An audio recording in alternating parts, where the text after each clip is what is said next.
you can be intuitive in your training. The old saying is better is the enemy of good.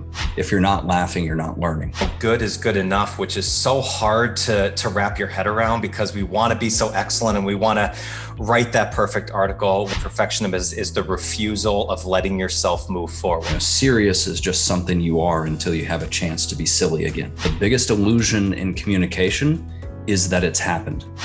What's up, guys? Thank you for joining me. Welcome to the show. So he's back.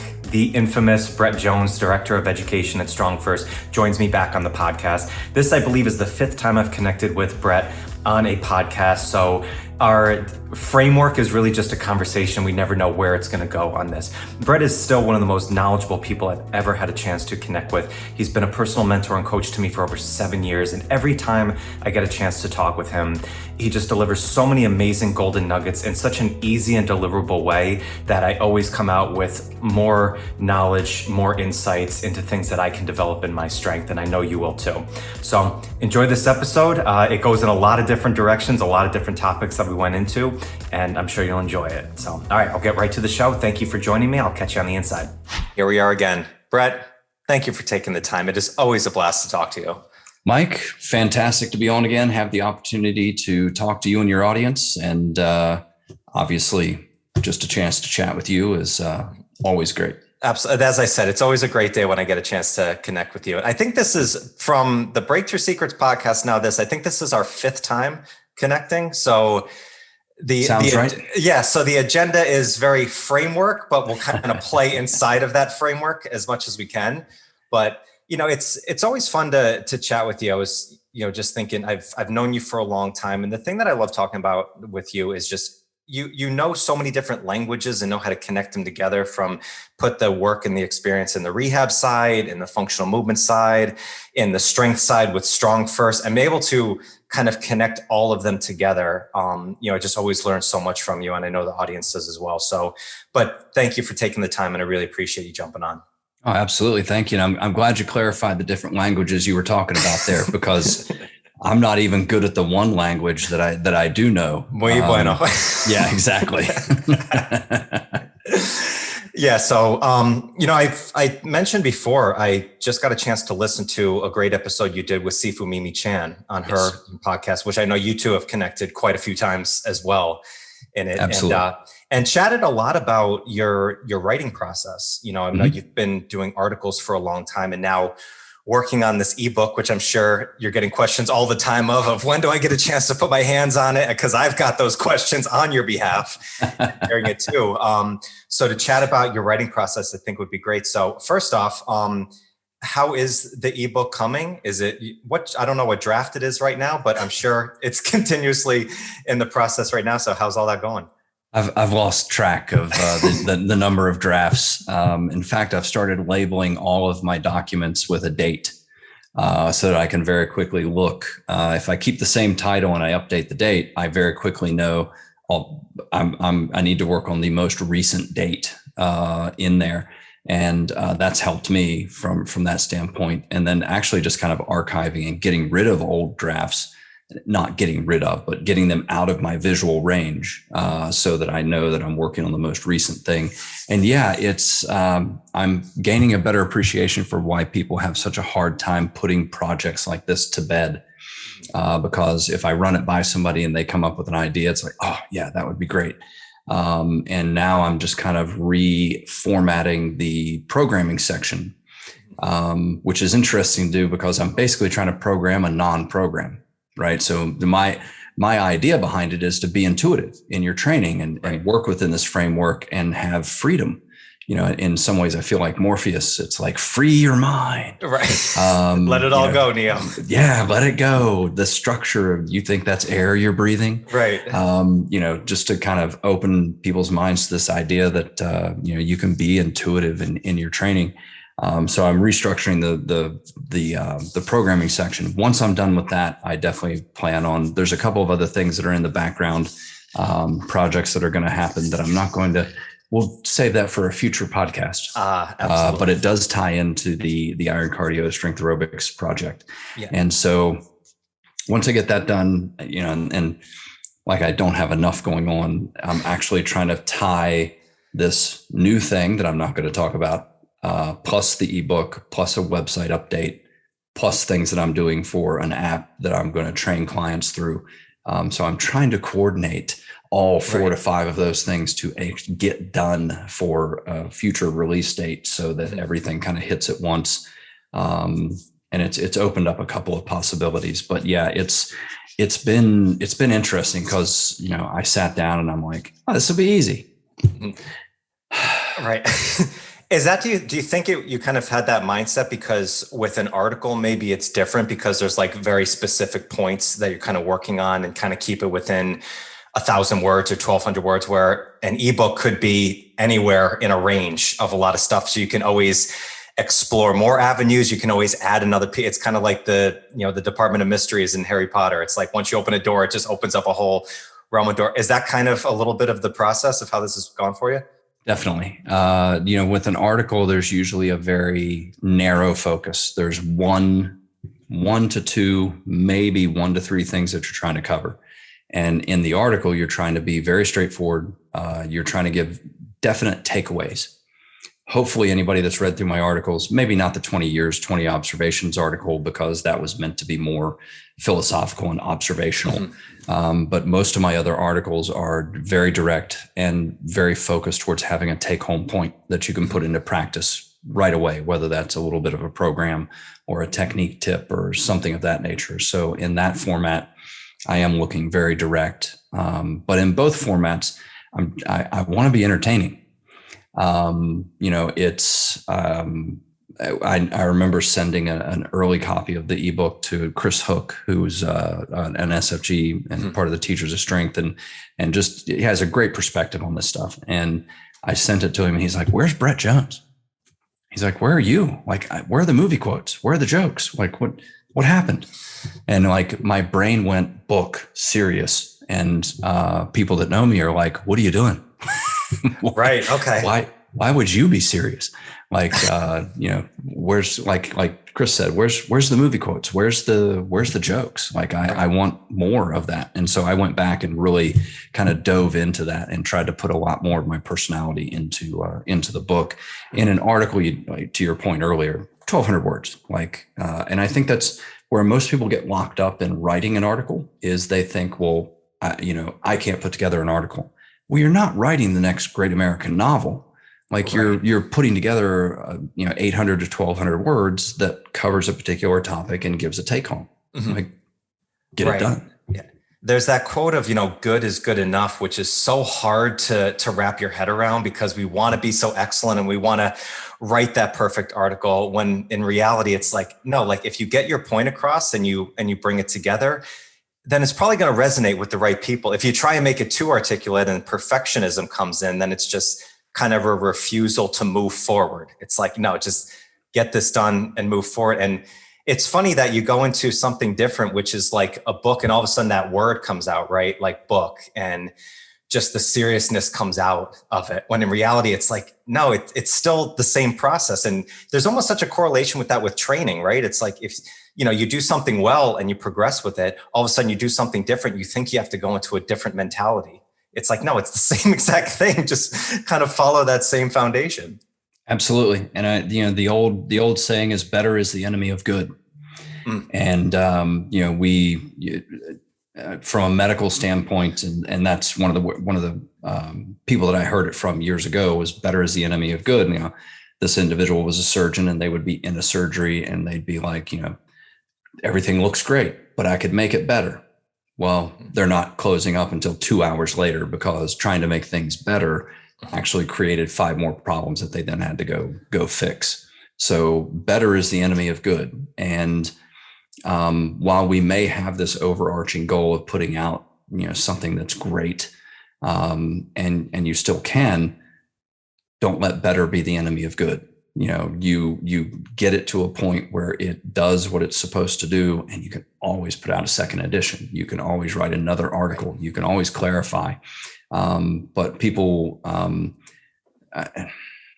this will sound harsh, but people use that as a reason to not get things done. Right. And in the end, what succeeds is getting things done. Exactly. It's funny. I started reading Julia Cameron's book, The Artist's Way, which is really like a 12-week course on writing and creative writing. And it's the 25th anniversary of it. And I don't know how many versions that she's done in 25 years, but she put that quote in there of perfectionism. And I'm paraphrasing it, but it was perfectionism is the refusal of letting yourself move forward. And it's like, that's it. It's like, and when you think about it, to become great at something, right, that just means that you need to keep doing it more and more. Write another article afterwards, right? Or write another book afterwards. It's like, the first great American novel, most people are not Harper Lee. You're not going to write it To Kill a Mockingbird on the first try and then just go from there. So just kind of keep working it and just keep writing it.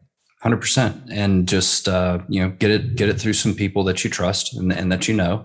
And regardless of your perspective on it, if they read it and they're like, hey, good job, run with it. Like get it out there.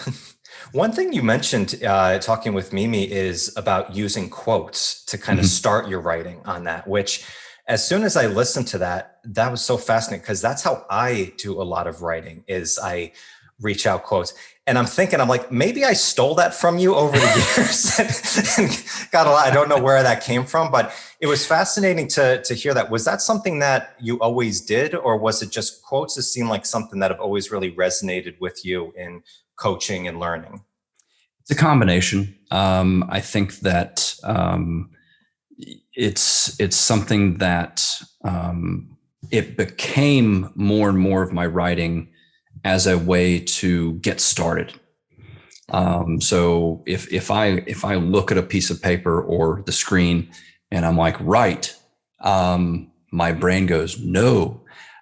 So for me, getting a topic or an area of interest or even tie-ins, like I wrote an article a while back on the three cleans, similar to the Three Amigos, but different. Very infamous. Infamous. He's so famous, he's infamous. He has a plethora of so we could keep going all day. Absolutely. We'll just finish this all in movie quotes. That's going to be our line. Exactly. I went and looked up architecture quotes and got quotes from architectures on structure and form. And because the kind of two-way street there, and I've talked about this a little bit more in some subsequent articles, one of the architecture maxims or guidelines is structure dictates form. Well, form also influences structure. And so it's not a one or the other. It's a two-way street, and it's an interplay between those things. And so that was kind of the concept that came to mind. I went and found a quote, and it helped me get started into writing the article and gave kind of a framework for it.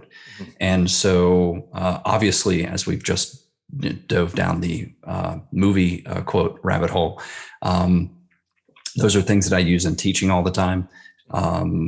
I'm even willing to do it in places where it's not culturally relevant. That's the best spots. I've been many places overseas where I'm like, Sex Panther, 60% of the time it works every time. And everybody's like, what is he talking about? Oh my gosh. It's funny. Me and my sister have had that connection together where if we're together, all of a sudden we'll just start spewing movie quotes, but such obscure movie quotes that maybe 5% of other people would get. And we just start cracking up by ourselves, and everybody else looks at us like we're nuts. Like from Dumb and Dumber, like, yeah, we have plenty of towels. Thanks. It's like, it's not even a quote, but it's funny how like some of those things just connect, and it's a different way of communicating in some ways. So it's fascinating. 100%. I bet he works out. But it's that ability to use kind of cultural references or things that are even if people don't get it, like they know it was at least an attempt to connect on a different level or to bring some levity to the situation. And, from a teaching and a learning standpoint, I feel very strongly, if you're not laughing, you're not learning. I think that learning should be fun. I think training should be fun. I think most things in life should be fun. There's enough others. There's a Mike Myers quote that he got from his family that he said, serious is just something you are until you have a chance to be silly again. Right. Which would probably explain Mike Myers in a bit of a nutshell. But was that from the Love Guru, or is it? Actually, that was inside the Actors Studio Guild. Oh, wow. Okay. Yeah. Two of the best inside the Actors Studio Guild interviews to go back and look at are Mike Myers and Robin Williams. I remember the Robin Williams one. Yes. Oh, brilliant. Yeah. Brilliant. And just a window into, somebody asked Oprah Winfrey one time, how do you interview Robin Williams? She's like, you don't. You get him out on stage and you ask the first question, and then you don't know where it's going to go. Yeah. You try and keep the out of bounds lines in there and know when it's straying, right? But just keep them in that zone. And well, it's funny, and from learning from you for so long, and I'm sure anybody who's taken your courses or learned from you can attest to the quotes that you use and making it fun. And I think it was Jerry Seinfeld quoted that, like, anybody who makes you laugh, you instantly like at least a little bit for the rest of your life. It's 100%. Like, so if you can enjoy that part, and it's funny, I was having a conversation with a client about this, and I'm always spewing out quotes and stuff. And it's always because she always kind of says the thing like, there's nothing new under the sun. It's like, it's a lot of the stuff that we're learning. It's like, yeah, it's kind of a different way of saying kind of the same thing. But I'm like, I think that's actually a path towards mastery and learning. It's like, if you can find those different quotes or find different ways to articulate the same thing, then if you're talking to another person who maybe knows more about architecture, like you said, and they know that all of a sudden you have that quote available, now they can understand something. Maybe they had no idea about strength or form, and that was a foreign concept, and now you related it to something that they know. Then all of a sudden you made an instant bond with that. So really on a teaching perspective, using things like quotes and from different, people, not just from Bruce Lee or from the people that you normally do, like, go to different obscure sources, and you might actually find the best way to communicate with somebody. Absolutely. And that reminds me of a George Bernard Shaw quote that I used in an internal email. But the quote was, the biggest illusion in communication is that it's happened. And and that's so much of that plays into our assumptions. Well, I said that. Well, you might have said it, but the person didn't hear it. And even if the person did hear it, I don't know about you, but I need to hear something 2 to 3 times before it actually makes it through the thick skull. Right. So the Socratic method still works. Tell them what you're going to tell them, tell them what you told them. And so that's, that goes all the way back to the ancient Greeks, where there's this acknowledgement that saying it once, and this is one of my struggles from a social media and promotion standpoint. I've been on some sort of internet forum for 20 years. I'm tired of internet forums and answering the same question, but it's new to the person that's asking it. Right. And that's something important to keep in mind as you kind of gather time and years, is the person that's coming to and asking you that question that you've answered 20 times. And you're like, well, I've already answered that. Not for them. Right. That's interesting. That's a great quote from, who's it, George Bernard Shaw? Yeah. He said, because he had one of my favorite quotes in there too, is, you don't grow old because you don't stop playing because you grow old. You grow old because you stop playing, and the same thing, which is such a line of intuitive training in there.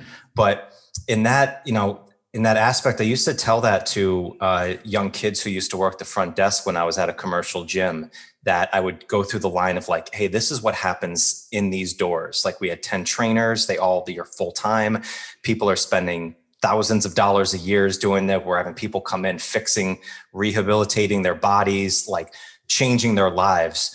But when somebody walks in here for the first time, they don't know any of that except you. You're the first person they see. So smile, greet them, make them feel good, because they can't know about any other stuff that's in between those doors if you don't get to them first. Absolutely. The former, I think it was the former CEO of Disney has some, and his name just went right out of my head. He has a couple of leadership and business books out there. And in one of them, He asked like his 11-year-old niece, like, when you go in someplace, a business, what are you looking for? And, it's 11-year-old. And she says, well, I want it to be clean and I want people to be nice. That's pretty much, that you can't say it much more succinctly from the mouths of babes, sort of thing. So that sort of mindset, and it's the Roadhouse rules, right? So to go further down the movie quote rabbit hole, expect the unexpected. Let's just go down a Swayze line right now. This will be amazing. Crazy for Swayze. But the last rule is be nice until it's time to not be nice. Right. Well, when is that? You will not know. You are the bouncers. I am the cooler. Oh gosh. Now I might need to go and watch that again now, just because that movie's phenomenal on that. Absolutely. So thank you for bringing that back to light. Absolutely. But that sort of, I want people to be nice and I want it to be clean. Like that's, I've run into very few situations in my life where doing those two things weren't at least mostly successful. It's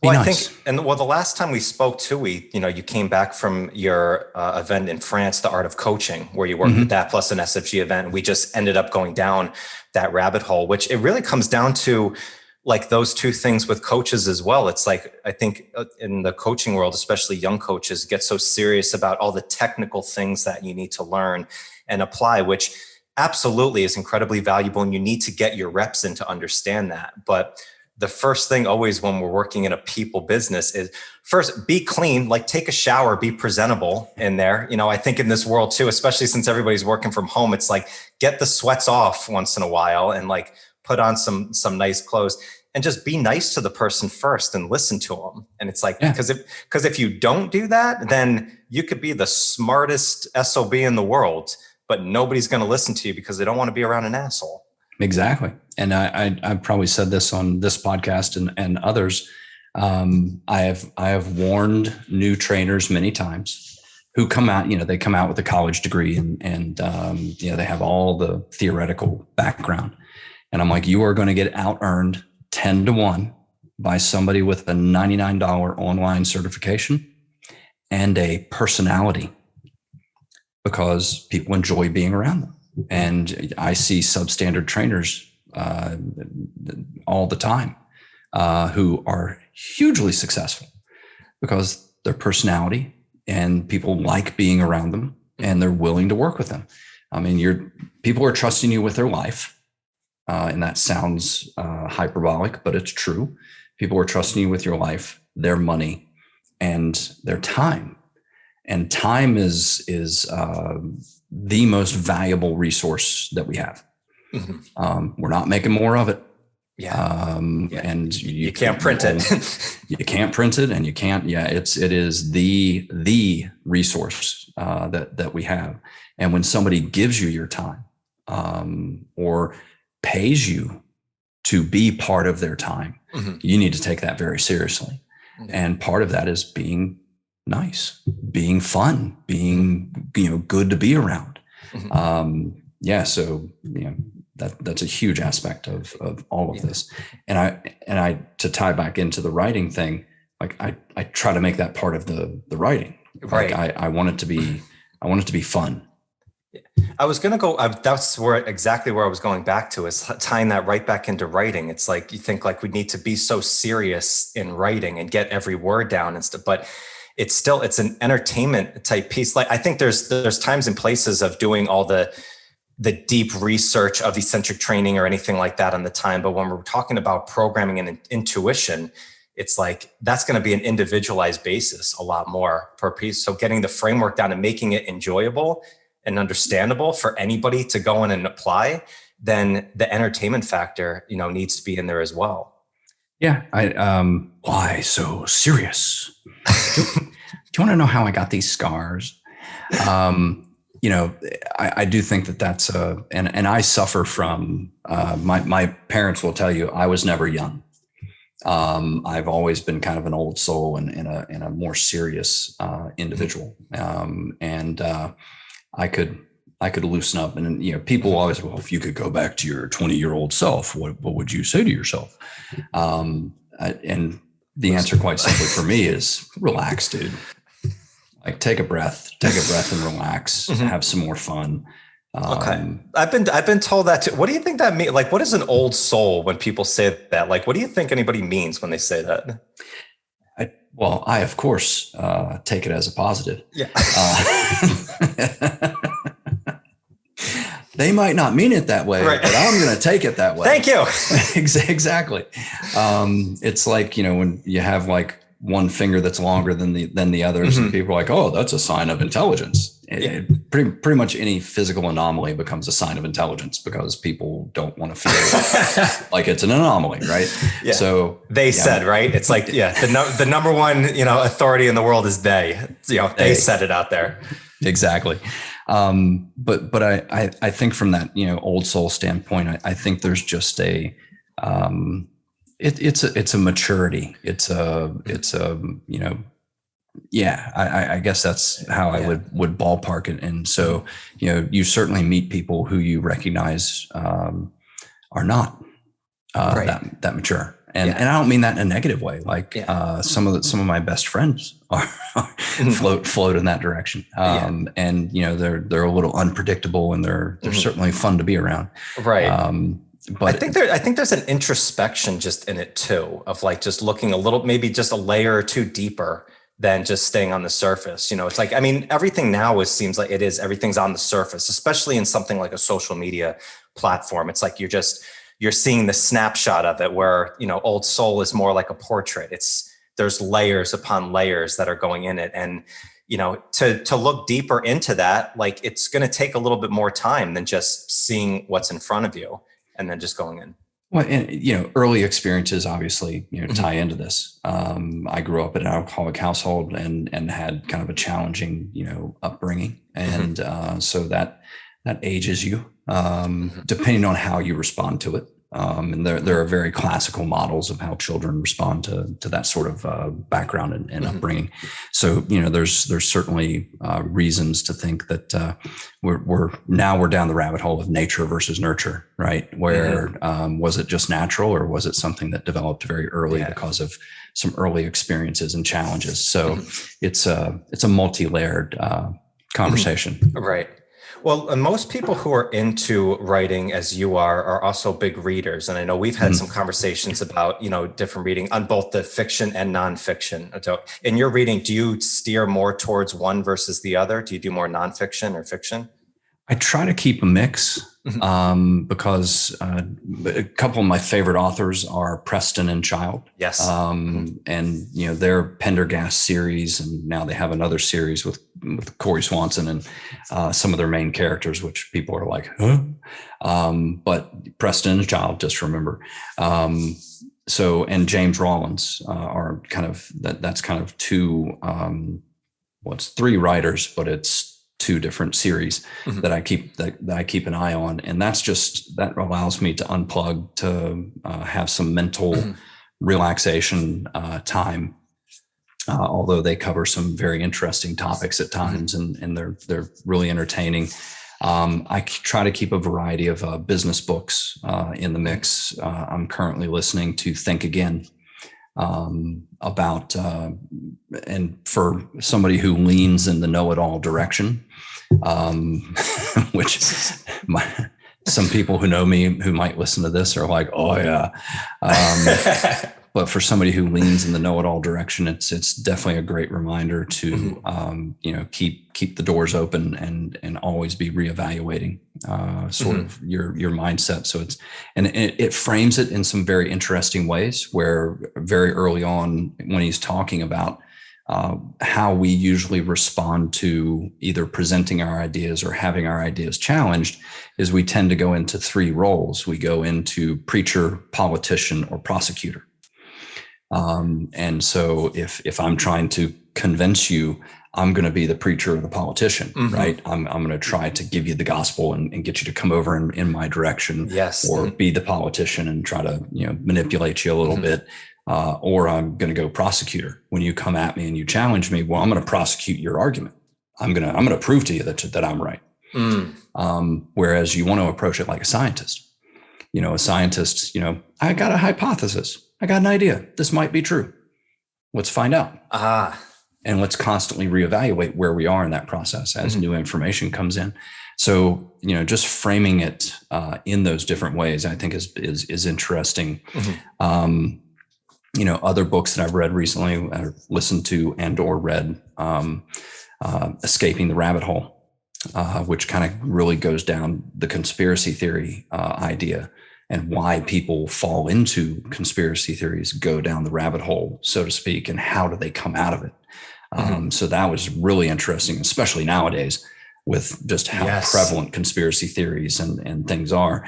That was a really interesting book to read. And, looking back in time, extreme ownership, dichotomy of leadership, legacy, checklist manifesto, why we make mistakes. Like there's definitely been a lot of books that are in that kind of business sort of mindset that have been very impactful. So I always try to keep a mix going of different books. And I'm also, books I enjoyed as a kid were more fantasy and sci-fi. And so like, I'm going to reread Sword of Shannara, which was the first Terry Brooks book. And I've actually read pretty much every Terry Brooks book. And he's brought that Shannara series full circle to a conclusion. So, pretty interesting. But did you ever go like the Robert Jordan path, like the Wheel of Time at all? No, I think that, and I don't know when that came out, but I may have just missed it. I had moved into a different, because I wouldn't say that I'm an aggressive consumer of fantasy and sci-fi. Pardon me. Certainly as a kid, I read the Tolkien books and then reread them before the movies came out. And I'm like, I didn't get a thing. I didn't understand anything that was going on in those books, because they're written with these layers.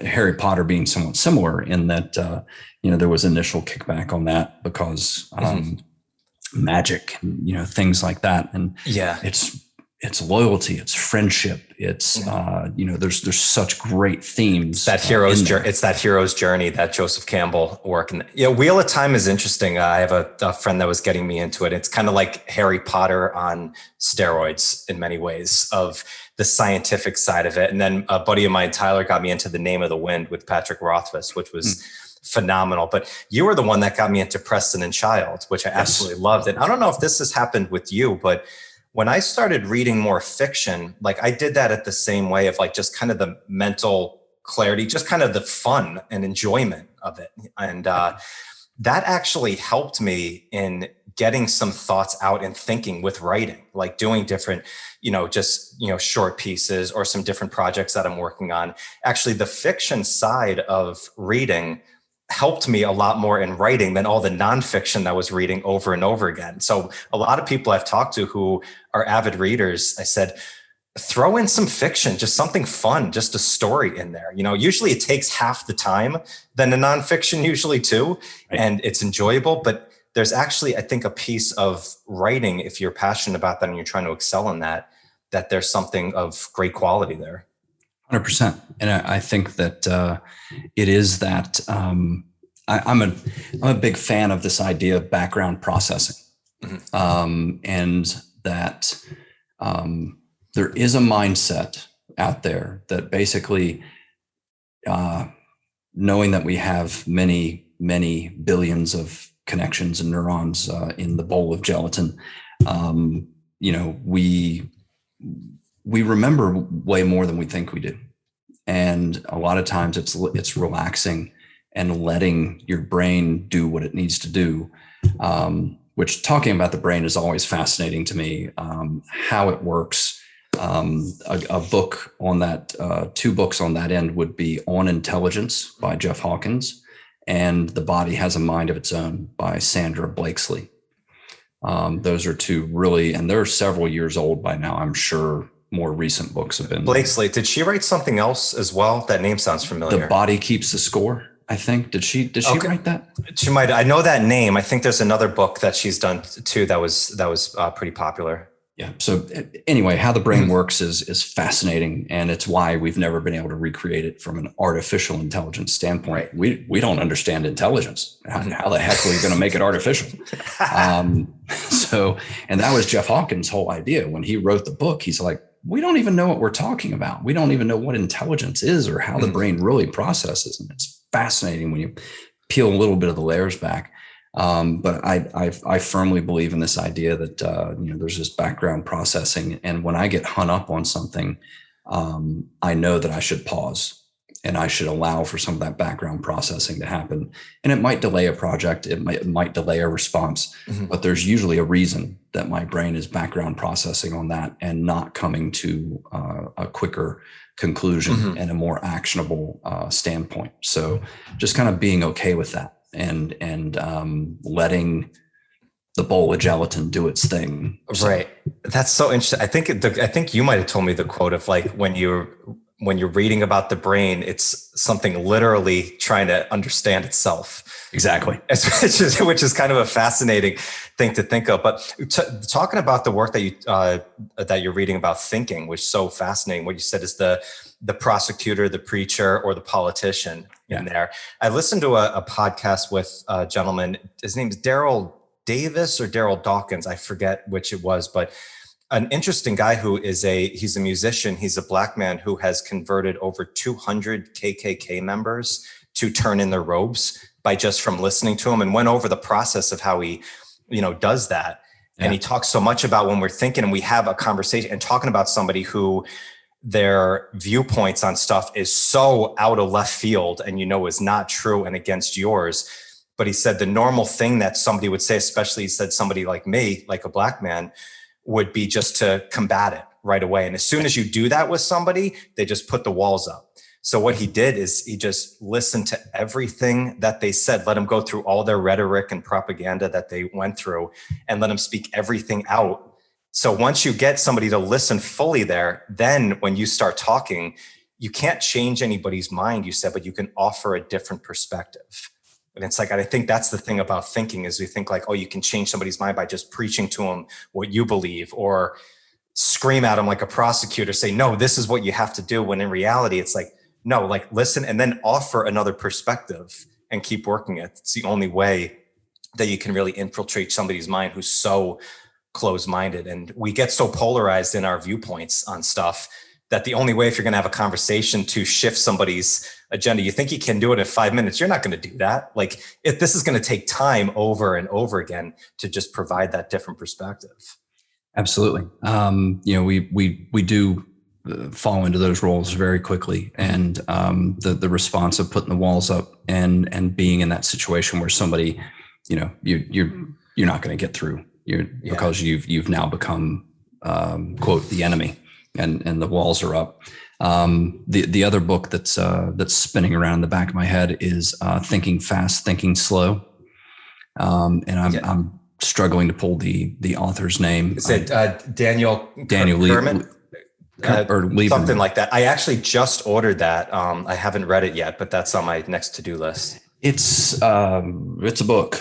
There's a lot to read in there, and he certainly has some great information in there, and it kind of goes back to there's all kinds of tie-ins with Malcolm Gladwell's Blink and a couple of other books, but escaping the rabbit hole would be interesting for you from that standpoint of, and I know I'm bouncing, I'm like a ping pong ball at the moment, but escaping the rabbit hole would be interesting from that changing a mindset perspective, because it ties in a lot with what you just said that gentleman was talking about. And, how do you influence somebody who's, they have gone down this conspiracy theory rabbit hole. And so now there's just this completely different mindset. And the first reaction people have is usually to attack that. And that's not how, to this gentleman's point, that's not how you start influencing somebody. You actually have to listen to them. Okay. And maybe you find like one common thing, because the one thing like with conspiracy theories is like, well, do you trust the government? It's like, hey, Government's done some pretty messed up things. Yeah. 100%. I get it. Mm-hmm.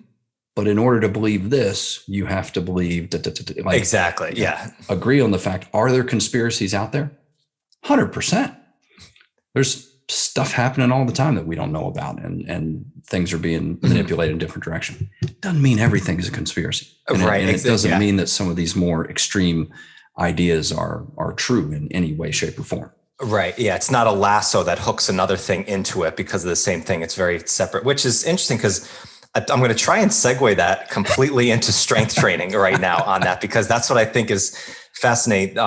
Left turn. Exactly. Well, I think I actually can do this. I'm going to try and tie all this together here, but talking about, especially in the world of strength, and there's this thing that has been some debate always about perfect form and the perfect technique of stuff. And we get down into the rabbit hole of like, you need to do it this way on it.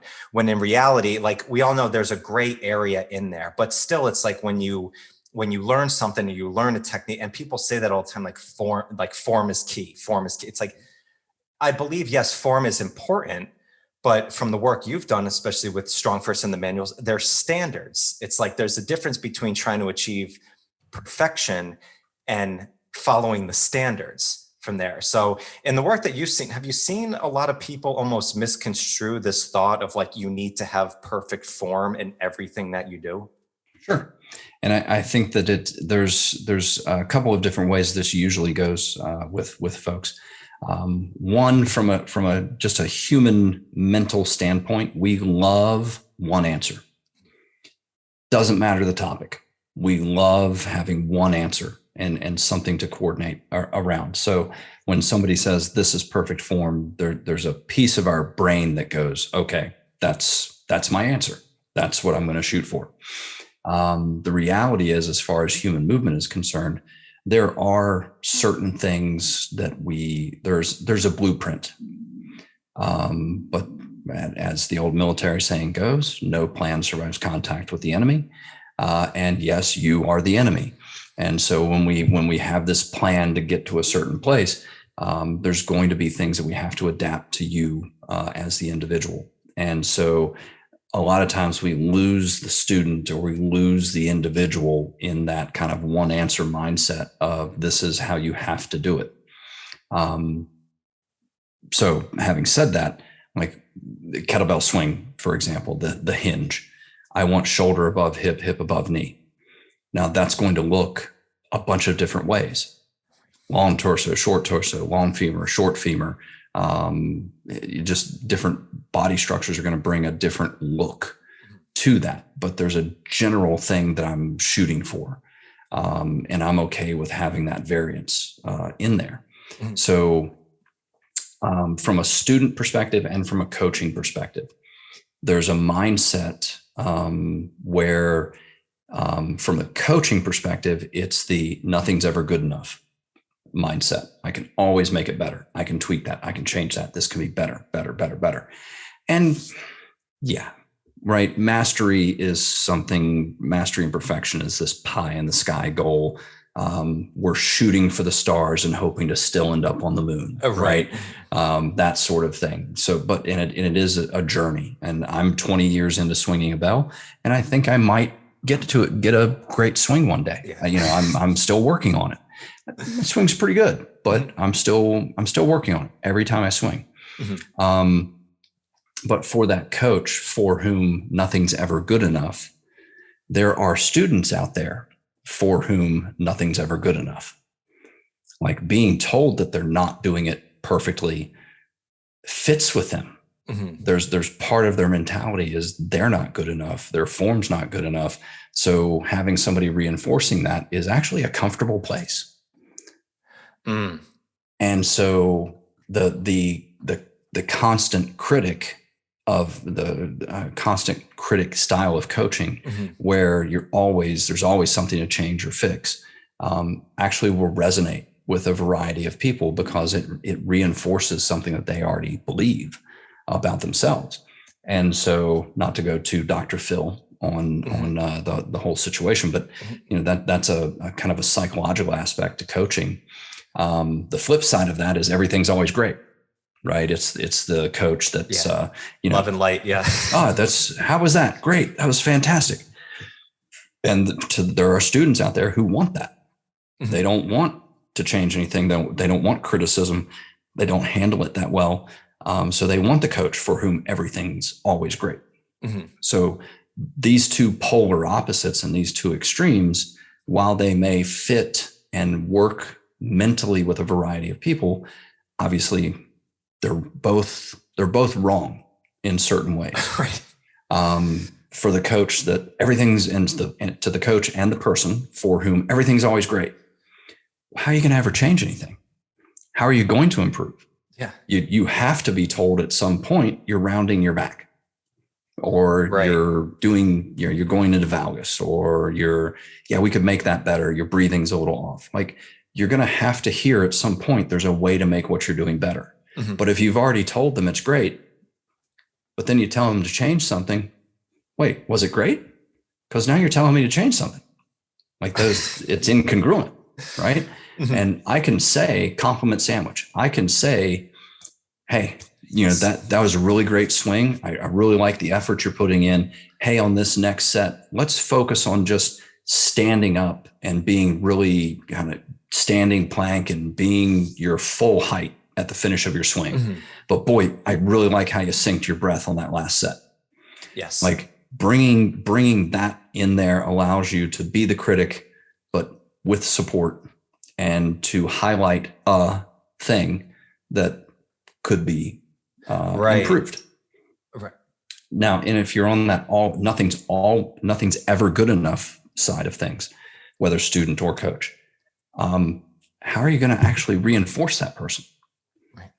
Like, I'm good with constructive criticism. When somebody looks at something I'm doing and go, well, you could do this better. Okay, cool, great. Like, I look for those opportunities, and it's reframing those into opportunities. Mm-hmm. So the constant critic, the constant encourager, both student and coach, there's a middle ground where you're allowed to bring areas of opportunity to the front, while still reinforcing and moving things forward in a positive fashion. Mm-hmm. Right. Have you seen, because you've been coaching for a long time now, have you seen it shift at all in that mindset, or has it always kind of been, there's always been these people that are the polars on both sides? Have you seen it shift at all, do you think, over the last few years, or as you've evolved as a coach? Yeah. I mean, I always use the pendulum analogy, right? Mm-hmm. We're always swinging from one extreme to the other. Gotcha. From movement screening several years ago, it was, if you're not assessing, you're guessing. And now we've swung over to the other side of the mm-hmm. Pendulum, where if you're doing these assessments, you're an idiot. Just watch people move and you'll figure it out. Like, we've swung from polar opposite. The truth is somewhere in the middle, right? Where, assessment should guide some initial decision making, and then you still have to be a good coach and move things forward. So I think the same thing's happened. If we use the get up as an example, and I'm to blame, I'll raise my hand and say I'm part of the problem, because Gray and I put out, and Dr. Mark Chang put out, kettlebells from the ground up, calisthenics, and we set out kind of a precise method for the get up. Well, we had people that quit doing get-ups with anything more than a 12 kilo because it wasn't perfect. My hips dropped a quarter inch in this position or that position. And it's like, oh, we went too far. Yes. Everybody take a breath. Mm-hmm. The fact that this happens, and, there's a difference between being tested and trying to meet certain requirements. And there's a difference between what you're doing in your own training. Right. I put things on social media all the time. I'm not saying it's perfect. I'm not saying it's going to pass SFG standards every time I do something. Right. I think it's pretty close, but there's certainly opportunities for improvement. Mm-hmm. So everybody comment on a check marks now on everything that he puts out. Exactly. Did you mean to do this? But from that standpoint, there's this opposite thing where if I'm testing, SFG1 swing standard is chest height, straight arm for the swing. In my own practice, I'm usually popping the head to head level or just above. Like I'm doing a pretty high swing. I wouldn't want to see that if I was testing for the SFG1, but I'm not testing for the SFG1. So some variance in the swing is perfectly fine. Again, it goes back to that one answer thing. And once you put a standard out there, people think that's the only way to do it. No, that's a way to do it, to pass that, check that box, pass that for that group. There's many ways to get things done. But once you step into that arena and you're going to be held to those standards, meet those standards. So both are true. That's, it's interesting because I was in that mindset for so long of like, this is the way to do it, especially in the hard style methods, which I believe in so much. But then I got a chance to speak with quite a few people who have been in the GS world and the kettlebell sport world. And somebody like Dennis Vasilov, who technique on that could look very, very different on both ends of it. But talk about efficiency and strength and movement on that's like, I would challenge anybody to go talk to Dennis about if he's doing the right things, for longevity, for health, for strength, for all those things. So it's not wrong. It's not right. It's different. It's a different mentality for that sport. And I love what you brought up there about kettlebells from the ground up, because phenomenal manual. I remember I read it early on when it first came out, but I think either you or might have been Pavel that I heard from that, of saying like, don't use perfect form as an excuse to not get strong. It's like, you need to go out and you need to get strong. And I think that's something, especially as coaches, it's, if you're challenging a client, if they've proven, okay, they can work on this, it might be something that's not exactly perfect right off the bat. But if that's the next step to push themselves to challenge, on the physical side, yes, you're going to get a lot stronger, but on the mental side too, of the capability that somebody might see, you need to challenge yourself and push yourself. And if you only stay within that, I need to do this exactly perfect every time, I think you're cutting yourself so short of what you could possibly do to really build your strength over the long term. 100%. I'll use myself as an example, as I am apt to do. It's all about me. Well, enough about me. Let me tell you about me. But my military press right now, like I'm in transition from the 32 kilo being my main iron cardio weight to the 36 kilo being my main weight, and trying to do a little more with the 40 kilo. Well, there are times with the 40 kilo, especially my left side, where some leg action gets involved. It doesn't stop me from doing the work with the 40 kilo. Mm-hmm. I just recognize that as time goes by, I'm going to look to eliminate that little bit of leg drive that gets involved in my 40 kilo press mm-hmm. on the left. So there's a recognition of something that's not a strict press that's sneaking into my work, mm-hmm. but it's not stopping me from doing the work. Right. The only way I'm going to get stronger and get past that is to do the work, not to back off and quit challenging that pattern. So it is, but there has to be a recognition. Mm-hmm. You know, for a lot of people out there who don't catch the fact that there's some leg drive getting involved in their press, they go to something like the Beast Tamer or the SFG2 for their half body weight press, where we have a standard that you need to meet, and they fail to meet that standard because something snuck into their technique that they didn't catch. Yes. The bell was going up. So to them, must be successful. And in a way, yeah. In a way, no. So, you know, you have to have some mindfulness and awareness and catch those things and, mm-hmm. and work on those things. But it's always a teeter-totter. The only way you challenge and actually cement your strength and technique is to go up a notch. Yes. And it's gonna reveal mm-hmm. what needs to be revealed, as long as you're mindful and aware. Yeah. That's so interesting. And it's interesting hearing you speak about it, because I've seen it in your training, because you've been doing iron cardio now work for a while. And you said started after treatment and, getting through that, got back to the 24, building back up, then really worked in the 32. It said you worked on the 32 for quite a long period of time. Now the 36 is feeling like the next bell to really challenge. It's almost like that dictator bell for you. But I mean, you spent quite a long time in that 32 bell of like, that's the bell to really just dial everything in till eventually now you built up to the 36. So it's kind of like, you don't have to do different things, but okay, now it's time to challenge, it's time to boost it up, go to the next level a little bit at a time. Absolutely. Absolutely. And I think that is also the long-term approach. I mean, I started back to training.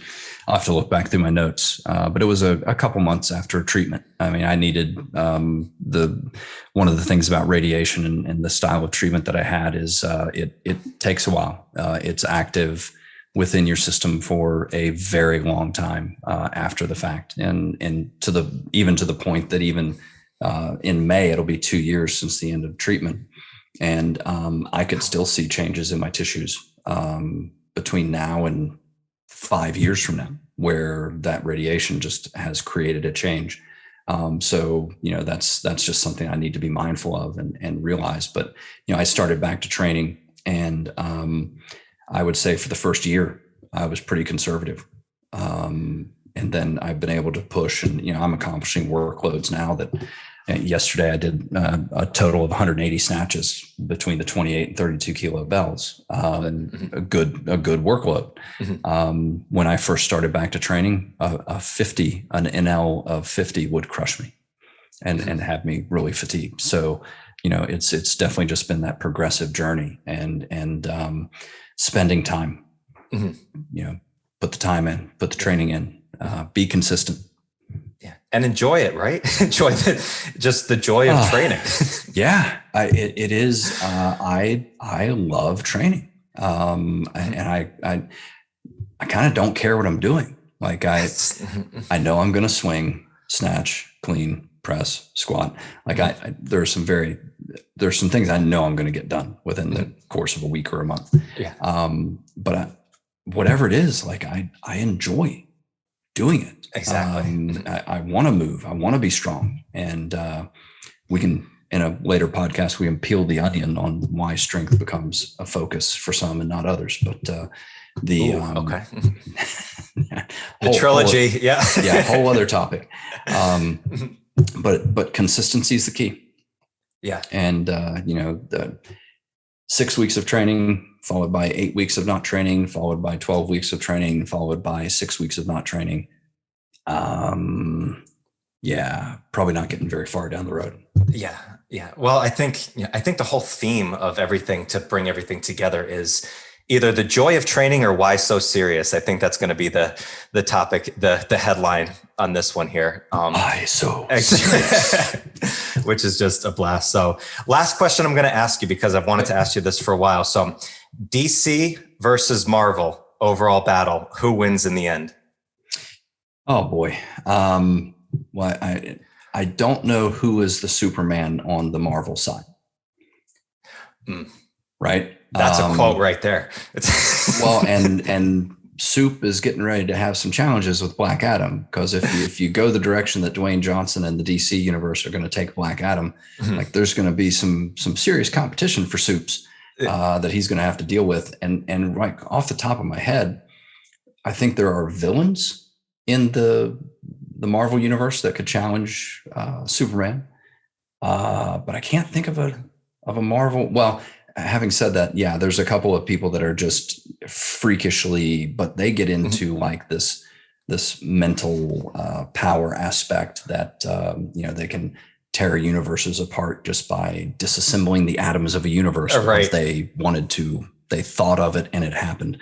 So yeah, there's some wildly, Marvel gets into some pretty freaky stuff. It does, yeah. And I think Multiverse of Madness is kind of the, for most of people who haven't read the comics and don't know how deep down some of those rabbit holes Marvel goes, Doctor Strange and then moving into Multiverse of Madness is kind of that window into, there's some freaky stuff going on here.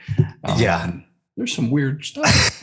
But that's it. Everybody knows the kind of the normal Stan Lee stuff, but he had a wild side that was some deeper stuff that was going on. Even getting into the whole Silver Surfer universe of that is a very strange avenue to go down. So Well, I mean, Galactus in and of itself, and the Silver Surfer being his harbinger, and some of the things there. I mean, there's just weird stuff, but that was a great thing about the comics, though, right? It was this freedom to go down all of these different paths, and to do things that were culturally relevant at the time. Black Panther being a tremendous example of the time it came out, and the message that it provided. Luke Cage being another example of a character that came out and was just as an example, and a culturally relevant example that people needed to see. So I think that comic books, and it's interesting if you go back and M. Night Shyamalan's comic book trilogy was Unbroken or Unbreakable. Unbreakable, yeah.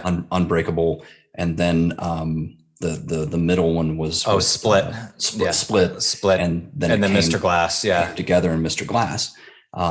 There's a narrative in there of maybe these aren't, maybe these are allegories and not necessarily fantasy.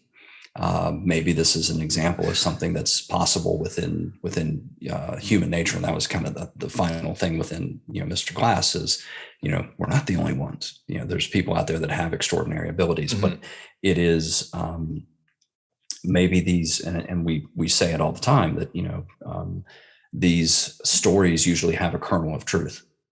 Yes. Well, what's the kernel of truth within this sort of universe? Yes.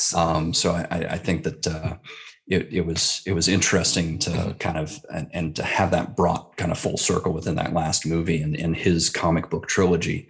I think was really interesting. Oh, that's interesting. I have to go back and watch the Mr. Glass one now because I only saw the first two. So so first off, Samuel L. Jackson. I mean, amazing. Yeah. Just I mean, what do you and James McAvoy. And John McClane. So and John McClane. I tell you, when you watch Mr. Glass and you see James McAvoy's performance in all of the different characters that he portrays, wow, really impressive. So yeah, that's kind of, I think that's I don't want to say it's a practical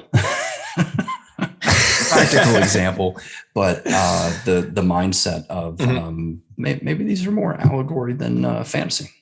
That is so cool. Like you said, there is that kernel of truth. And I think that's such an interesting thing about stories, and why they're so, important. That's why I think fictional stories, even they have that kernel of truth. There's a lot of human psychology behind it. I mean, Joseph Campbell's hero's journey is in all of these, that if you really go into it. So I think it's fascinating. But Brett, it is always a blast to have you on. That's right. I really appreciate it. And again, just not just for the episode, but you've been such a huge inspiration to me and have helped me so much over the years to become not only my mentor, but just such a great friend. So I really appreciate everything that you do. Thank you, sir. It's been wonderful to be an honor to be part of the journey. Absolutely. So, okay. Listeners, thank you so much. You know where to follow Brett. Go check him out on IG, Facebook, all that good stuff. I'll catch you on the next one. Bye. Awesome. Thanks, Mike. Thank you so much for joining me today. If you like the show, please give it a 5-star review, give it a thumbs up, all that good stuff.